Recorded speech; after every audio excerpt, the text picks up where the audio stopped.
Hey guys, it's Ross, and behind me you can see some figs that I just got from a friend. They're huge. They're in 55-gallon drums. It's too big for me, so I'm gonna have to put them in smaller pots. But that's not what the point of this video is. I wanted to show you guys my Azores dark tree and what I'm gonna do to it. So check it out. So this is it right here. This guy in the middle, this orange pot. And I have two pots, and then here's the tree. I took off a lot of cuttings. It's already put out fruit. It's not growing too well, just because I think there's the fruit load, and it's not too warm here yet, so still have plenty of time to grow.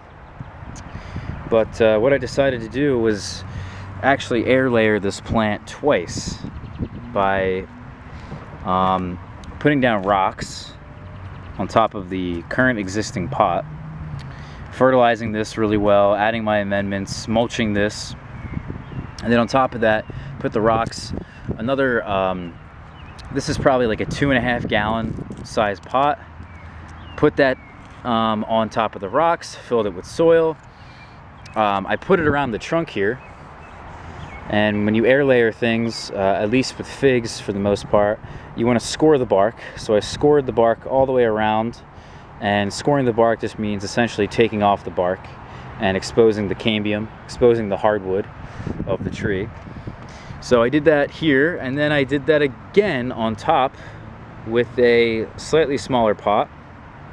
And what will end up happening here is, I've done this before kind of in a previous video to my my Smith graft that I had put on like 2 or 3 years ago. I think it was like 2 years ago. That was really one of my first videos, was showing you guys my Smith tree. And essentially I'm going to do a similar thing here. So then that way I'm probably going to have, well, I will have 3 different Azores dark plants. And then this will, what I'll end up doing is cutting off a lot of cuttings off this tree at the end of the season, because this root system here can't really support that. So I'll take off a lot of the wood that is going to grow this year, and then following year I'll have 1, 2, 3 plants of Azores dark. And 3 may be too many, so maybe I'll give one away to a friend, or maybe I'll have some kind of giveaway. Let me know what you guys think below, and I'll see you guys for the